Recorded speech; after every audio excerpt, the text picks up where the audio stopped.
Esse é o canal da ACIRS, a Associação de Críticos de Cinema do Rio Grande do Sul, e esse é o programa Crítica em Transe. Eu sou Fátima Arlelo Nardelli, sejam todos bem-vindos. Hoje a conversa é com a Juliana Costa. Oi, Ju, como é que vai? Tudo bem? Tati, tudo Rafael Valles. Tudo bem, Rafa? Tudo, perfeito. Então, o nosso bate-papo aqui hoje é sobre documentário, as tendências do documentário. Nós tivemos agora em outubro um festival tradicional do Brasil, que é o É Tudo Verdade, né? Foram 25 anos e aconteceu online. Mas a gente teve também em Porto Alegre, né, o Poadoc, pela primeira vez, primeira edição do Poadoc. Então a gente vai estar aqui conversando, né, sobre esses dois festivais, o Festival Tradicional e já esse nascente festival de documentário de Porto Alegre. A Juliana é formada em artes visuais, tem mestrado em educação, está fazendo doutorado na PUC, né, trabalha com cinema e educação, tem um projeto muito bonito de alfabetização audiovisual, no programa de alfabetização audiovisual da Cinemateca Capitólio, com várias ações, inclusive ações de cineclube, né, de alfabetização audiovisual. E também na CIRS, né, na atividade de crítica, atua no cineclubismo, no Academia das Musas, né, um grupo de estudos e um cineclube que agora, inclusive, está lançando a sua revista digital, né, a última edição. Rafael tem formação em documentário, em cinema documentário, tem o seu mestrado em cinema documentário feito na Argentina, em Buenos Aires, é doutor em comunicação, é professor, escritor, né, e também pesquisador do documentário. Então, o bate-papo aqui é sobre documentário, né, é com o pessoal que conhece. E eu queria, Ju, começar contigo, conversando sobre o Poadoc, né? Como é que foi que vocês montaram a curadoria? Tu fizeste parte da curadoria. Como se identifica nesse trabalho de curadoria, na montagem da amostra, aspectos que a gente pode identificar como predominantes no documentário atual? Obrigada, Fati, obrigada pelo convite. Oi, Rafael, muito legal estar aqui com vocês, né? Fati e Rafael, pessoas que eu admiro muito o trabalho, e falando sobre documentário, que... Bom, só para fazer uma correçãozinha muito simples, Fati, eu me desvinculei do programa de alfabetização audiovisual depois de trabalhar 8 anos lá, em função do doutorado, né? Do início do doutorado, mas enfim, um detalhe. Sobre o Poadoc, então, esse é um festival que estava nas nossas cabeças, nos nossos corações há um tempo já, né? Um grupo de pessoas que a Thaís Fernandes formou, ela me convidou e tem mais, enfim, outras pessoas envolvidas, né? A equipe central é de 6 pessoas. E a ideia, então, era não é, né?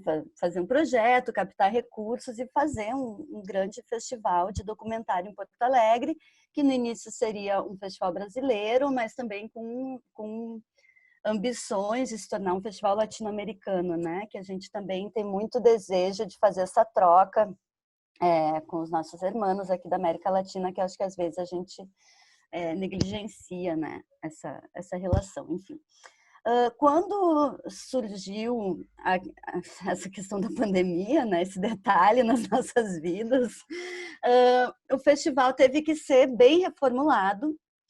E aí, então surgiu também a vontade de, bom, já que estão acontecendo tantos festivais online, de repente a gente consegue fazer um projeto piloto de lançar esse festival na sua primeira edição online, né, que a gente consegue fazer até talvez com um pouco menos de recursos, enfim. E a gente já lança agora, né, aproveitando essa onda dos festivais online. Então, ele foi muito menor do que a gente queria no primeiro momento, né? Eu digo em quantidade de filmes mesmo. A gente trabalhou com 4 sessões, 4 longas-metragens, 4 curtas-metragens e 4 filmes escolares, né? Era um desejo já desde o começo do projeto também ter esse braço educativo na escola, né? Era o interesse da equipe principal ali, da Thaís, tem várias pessoas ali que trabalham com cinema e educação, né? Eu, o Henrique Laude, o Jonas Hubert, enfim. Falando sobre a curadoria mais especificamente, desculpa se eu me alonguei na introdução, mas é que eu acho que tem a ver. Quando a gente teve que fechar esse formato, deixar um formato menor para fazer online, para fazer mais rápido, para a gente lançar logo a ideia, a gente resolveu fechar também na produção do estado do Rio Grande do Sul, né? E essa decisão foi por 2 motivos, né? Um, porque a gente pensou nas nossas discussões sobre o documentário, né, que a gente fez algumas, eu levava muito não uma angústia, mas uma questão que eu tenho uma dificuldade incrível de saber o que é documentário, eu pessoalmente. Então, se me pergunta o que é documentário, minha primeira resposta é dizer, eu não sei o que é documentário. Eu não sei mesmo, não estou falando, não é uma frase de efeito que eu estou falando para engrenar outra coisa, sabe? Eu realmente não sei. E aí, então, conversando sobre isso, a gente chegou numa ideia assim, de documentário como uma perspectiva, um ponto de vista, que é mais ou menos o que está no texto curatorial, né? E a gente pensou que já que o nome do festival é Poadoc, já que a gente está falando desse lugar do Rio Grande do Sul, que a gente ia fazer essa primeira edição, então, por uma perspectiva dos filmes daqui. Qual os pontos de vista, as perspectivas que os filmes daqui nos colocam, né? E a gente estendeu essa ideia de perspectiva também para a diversidade dos filmes. Então, a gente, né, a curadoria, a equipe curatorial se empenhou muito em trazer uma diversidade de perspectivas para essas mostras. Então, filmes da capital, filmes do interior do estado, filmes de cineastas indígenas, né, filmes de cineastas negros, LGBT, enfim, trazer, né, cineastas brancos, a gente tentar trazer mesmo um caleidoscópio de pontos de vista para essa primeira edição. Então, foi mais ou menos essa ideia que guiou. Eu acho que foi bem feliz, né? Porque tem assim um filme que nem Cidades Fantasmas, que percorre a América Latina, né? Teve o caso do Homem Errado, que traz a questão não só de uma injustiça muito grande que aconteceu, mas também de uma cineasta negra, né? Tem também, enfim, filmes indígenas muito interessantes. Até pegando isso, Rafael, né, e pensando sobre esse quadro do documentário gaúcho, né, e até dos festivais de cinema, a força do documentário nos festivais. A gente pode falar aqui no Festival de Gramado, que é um festival de ficção, mas que também o documentário seguido está presente, né? Como é que tu vê essa perspectiva da força do discurso do documentário? É que eu acho que o documentário naturalmente também foi criando seu espaço, né? A gente vê hoje essas gerações assim mais recentes, de 2000 para cá, elas de alguma forma trouxeram muitas perspectivas para ver o documentário a partir de diferentes formas, né? Eu acho que a Juliana colocou muito bem, né, essa questão do ponto de vista, né? Porque o documentário ele deixou de ser um pouco aquela coisa de que eu preciso mostrar o real como ele é, né? Aquela ideia muito de colocar ser uma reprodução do real, mas sim é a construção de um olhar sobre esse real, né?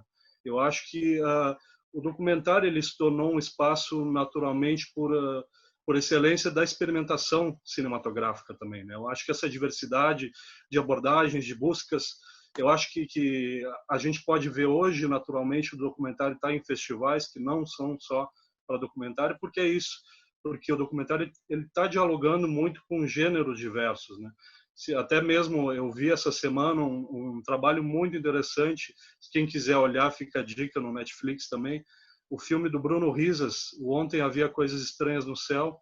É um filme que ele, por exemplo, ele se propõe ser um documentário, ele registrou durante 8 anos a família dele, os pais, a situação de desemprego dos pais, por exemplo, mas de repente no meio desse filme tem uma estrutura de cinema fantástico, por exemplo, que ele insere, de repente a mãe some, desaparece, não se sabe como, enfim, tem uns elementos aí de cinema fantástico.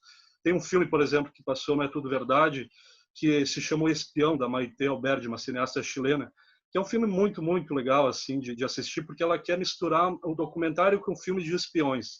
De repente a gente vê um 007 improvisado ali, um senhor com 80 anos que se passa como uma pessoa que vai viver no asilo, mas na verdade ele vai lá para investigar justamente uma situação de uma outra senhora, se ela estava sofrendo maus tratos naquele lugar. Então, e tu não sabe muito bem o que é real, o que é ficção ali. Eu acho que o grande prazer é isso também, é tu deixar de querer dividir essa ideia, o que é real, o que é ficção, o que é documentário. E essas novas gerações, elas estão trazendo essa possibilidade de tu mesclar isso, de tu entender que pode existir esse diálogo muito presente, né?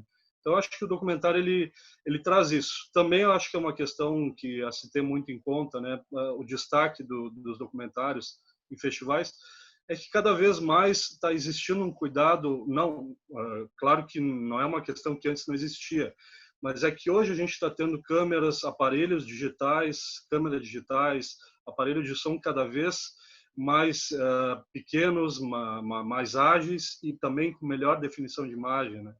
Então, quando tu vê, por exemplo, um filme como Segredos do Putumayo, né, que possivelmente vamos torcer que possa entrar em cartaz, que é um filme que teve no Festival É Tudo Verdade, do Aurélio Miquiles, né? É um filme que tem um refinamento estético assim e sonoro também, que é um filme que ele, de alguma forma, te convida a querer ver numa sala de cinema um filme desse. Que ele faz todo um percurso pela Amazônia, ele busca um diário de bordo do Roger Casman, né? Então, está existindo essa possibilidade técnica dos aparelhos digitais que também estão possibilitando que tu faça filmes com cuidado estético e narrativo também muito grande, né? Essa conversa me suscita várias questões, né? Eu sou mais ortodoxa, Juliana. Para mim, assim, eu tenho clareza do que é documentário, em que aspecto, né, que eu quero dizer. Assim, existe para mim uma fronteira que é aquilo que existe no mundo e aquilo que não existe no mundo, né? Então, a ideia de um documentário é de que ela se refere a um elemento que existe no mundo, né?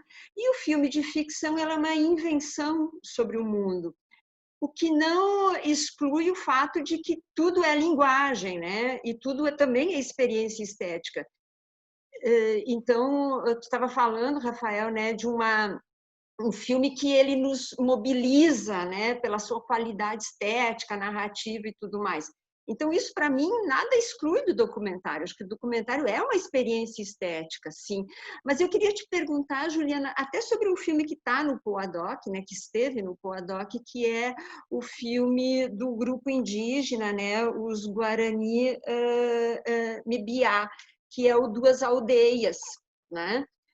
Que é um filme da comunidade indígena, é um filme até já feito em 2012, tem algum tempo, e que, para mim, tem um outro aspecto, quando a gente fala em documentário, que é o aspecto da linguagem, né? Do cinema como linguagem. Não é só do documentário, né? Do cinema como ficção também, né?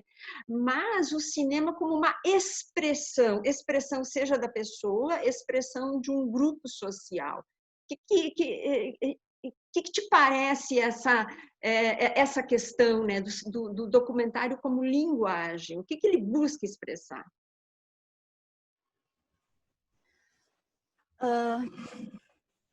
É um pouco difícil. Eu acho, como eu falei antes, assim, né, e um pouco também na linha do que o Rafael falou, eu acho que para mim o documentário ele tem muito a ver com essa perspectiva, né, com um olhar sobre a realidade, enfim.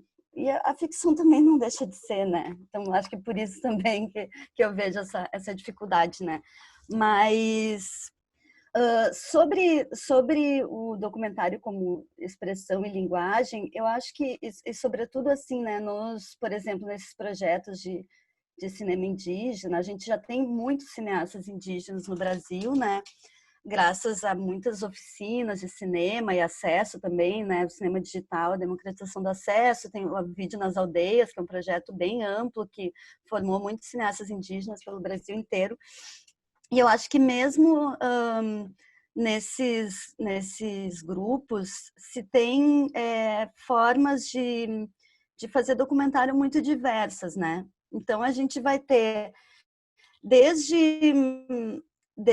aldeias indígenas, cineastas indígenas que vão ir por um caminho de uma linguagem até jornalística, né? para mostrar a sua comunidade, a sua cultura. Então vai fazer ali um documentário quase aos moldes de um Globo Repórter, assim, né? Tipo, muito didático e tal. Até cineastas indígenas que vão fazer documentários quase experimentais, né? Como é o caso do casal de cineastas Machacali, Isael e Sueli Machacali, que são cineastas ali de Minas Gerais, da aldeia Machacali, que eu admiro muito também. Eles estavam com um filme Mulheres Espírito em Tiradentes, e que teve também no Olhar de Cinema. E é um filme muito interessante porque eles filmam os rituais indígenas, né, deles, que são rituais que misturam tudo, né?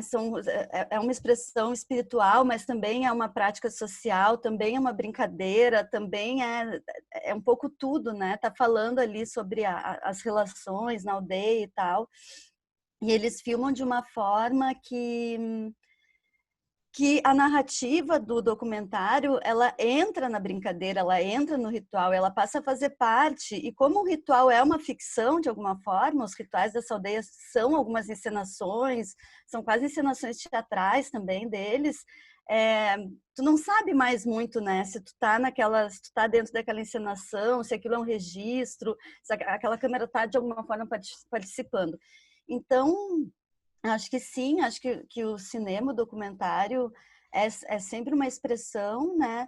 E na relação com a linguagem ou com o discurso é que eu acho que ele varia mesmo, independente dos objetivos, assim, de quem está fazendo. Acho que tem um aspecto de jogo, né? Importante nisso que tu disseste, que é o próprio jogo da arte, né?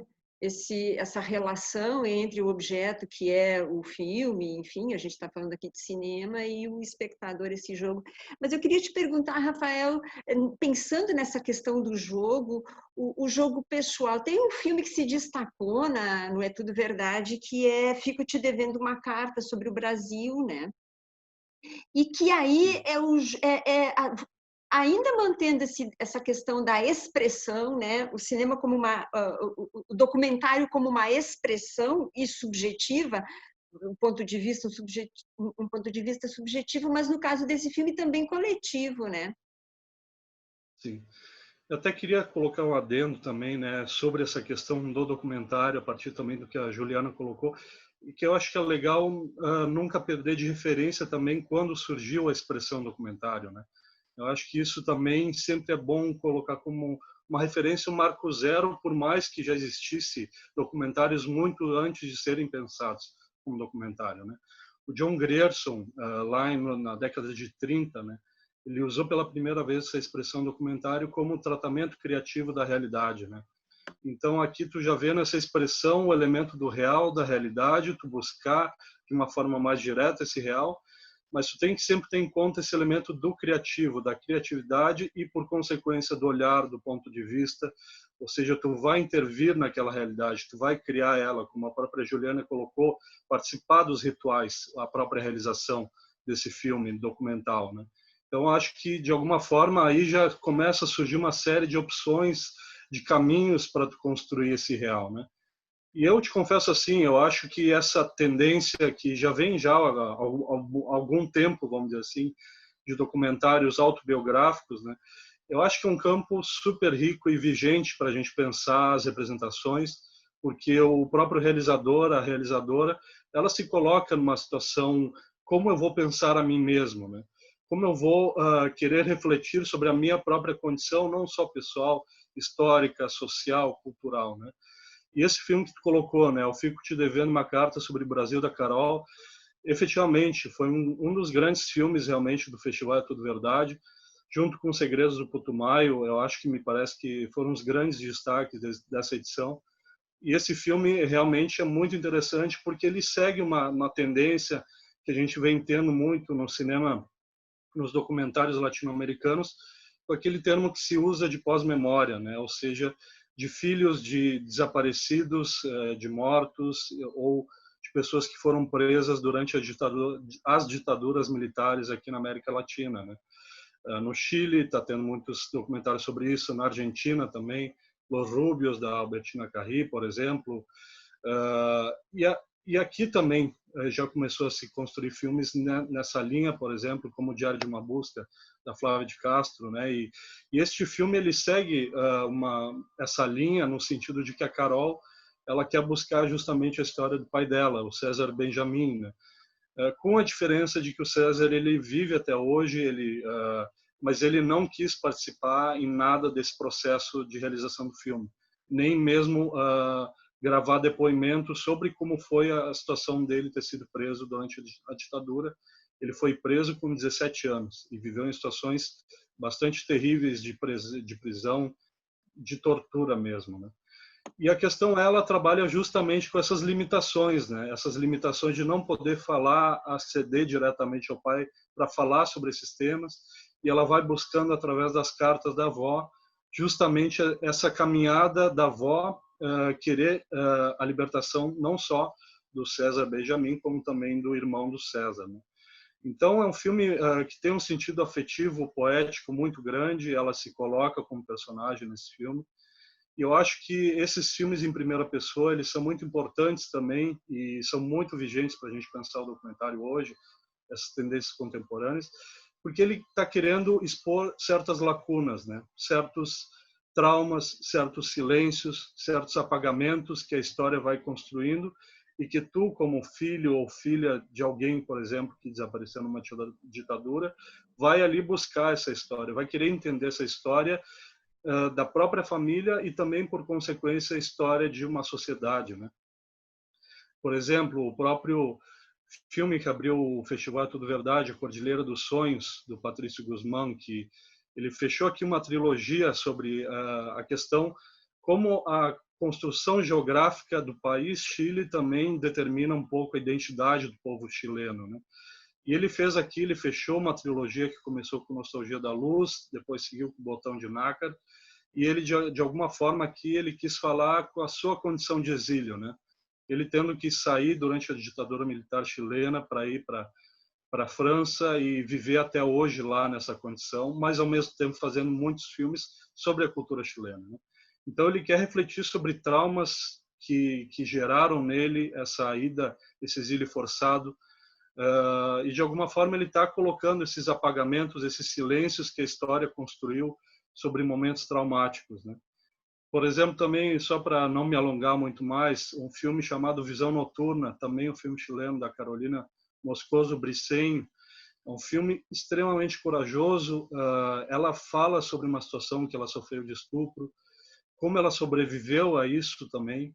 Ela colocou, vendo até uma entrevista com ela, interessante como ela coloca que ela não conseguia falar com as pessoas sobre essa situação tão traumática que ela viveu. Ela só conseguia falar para a própria família sobre isso.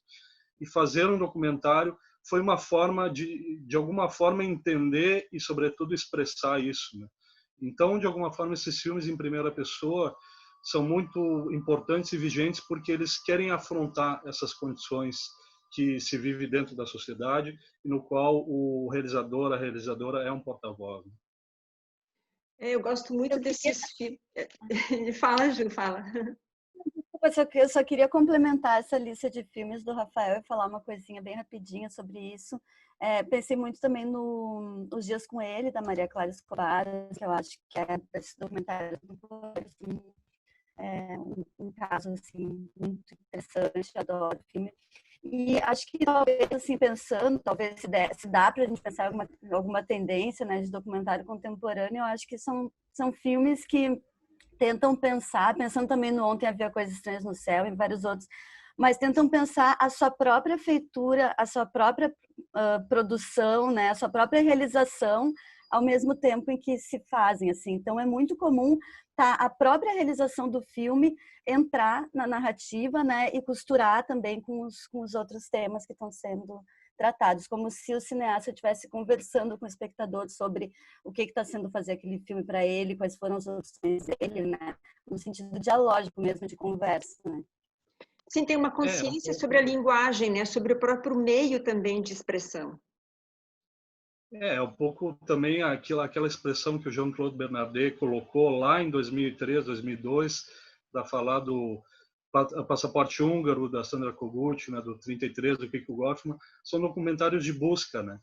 Ele está mostrando uma busca realmente desses realizadores para buscar algo. E é muito mais o processo que interessa, muito mais até que o resultado. É o processo de entender essa busca do realizador e da realizadora. Para mim, particularmente, são os filmes assim que eu mais gosto, né? Porque tem uma potência, que é a potência do encontro, o meu encontro como espectadora de encontrar, né? Encontrar uma história de vida, encontrar uma história que é social também, né? Não é só de um sujeito, mas é de um sujeito histórico que está dentro de um contexto, dentro de circunstâncias, e de que ele se expõe, né? Nessa busca dele, eu encontro essa pessoa nessa busca. São filmes muito...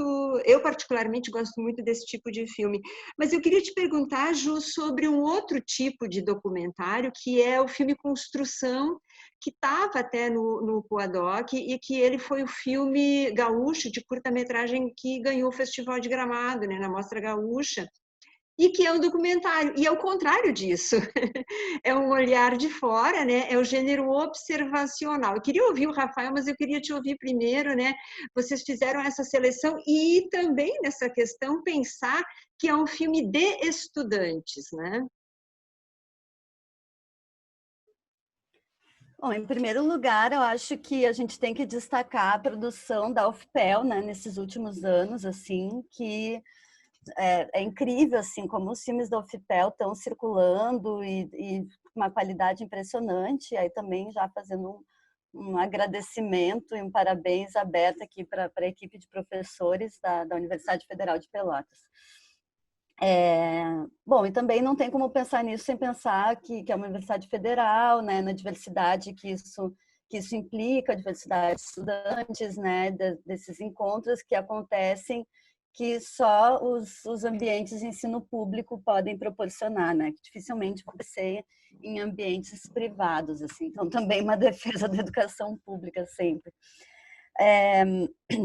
Sobre Construção, sim, ele é um documentário observacional, né? Ao mesmo tempo, ele tem uma certa ficção ali, né? Ele tem uma construção de narrativa em relação também aos filhos, até inclusive os realizadores falam sobre isso, né? Sobre algumas entrevistas, sobre algumas opções. E é interessante que eles citam como referência, acho que eles nem precisariam citar, é bem explícita, os filmes do Pedro Costa, que a rigor não é tido como um documentarista, né?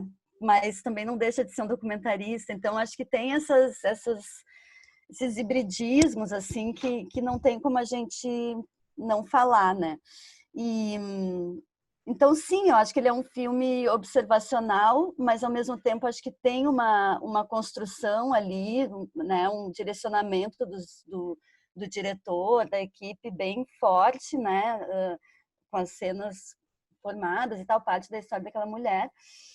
E eu acho um filme incrível, assim, acho um filme muito sensível, muito delicado, acho, enfim, tem um pensamento sobre a imagem ali que é muito interessante, né? Tem um pensamento sobre cada imagem, então não é simplesmente simplesmente não, que também isso não é simples, mas uma câmera registrando alguma coisa que está acontecendo, alguma coisa mais no sentido de um cinema direto, né?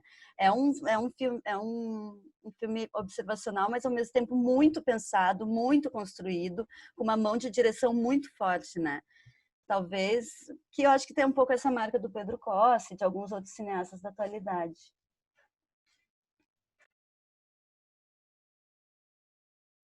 E tu, Rafael, o que tu viste, enfim, o Construção também, né?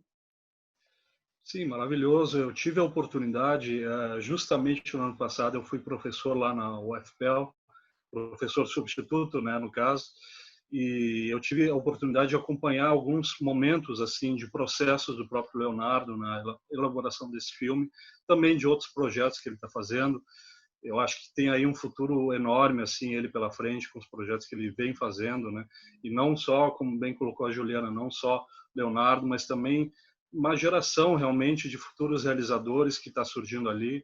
Muitos filmes deles estão entrando em festivais também, né? Inclusive em Gramado e outros festivais fora do país, no país mesmo também. Então, eu acho que tem um futuro muito grande assim, e é isso, né? Priorizar o ensino e as escolas de cinema federais, também particulares. É importante que se mantenha isso, porque essas gerações que estão vindo hoje são graças também a essa formação muito cuidadosa que as escolas e os cursos de cinema estão tendo, né? Mas é interessante pensar essa ideia do cinema observacional, né? A gente vai ter agora aqui a Mostra de Cinema de São Paulo. Quem quiser conferir, tem um filme que é o grande cânone do cinema observacional, que é o Frederick Wiseman. Ele vai ter um filme chamado City Hall, que quem quiser, é uma jornada e tanto, é um filme de mais de 4 horas. Mas ele é o cânone, realmente, o grande referencial para pensar um tipo de cinema observacional, entender essas particularidades, que é uma proposta de documentário diferente desses filmes em primeira pessoa, vai para um outro campo, o que mostra muita diversidade de abordagens dentro do documentário, né? E eu acho também, assim, é legal, até aproveitando a deixa, até, Fátima Lê, a gente está vivendo um contexto de pandemia, né? Eu acho que é sempre um momento, a gente está um momento muito delicado, né? Isso possibilita a gente poder ver festivais relacionados, ver em casa esses festivais, né? Mas é interessante também entender como que também o documentário está captando essa ideia da pandemia, né? Que eu acho que é importante. A gente vê, por exemplo, no próprio Podoc, né? Teve o Céu da Pandemia, da Marina Kerber, que teve toda uma trajetória no Fantaspoa, em Gramado, no Podoc, né?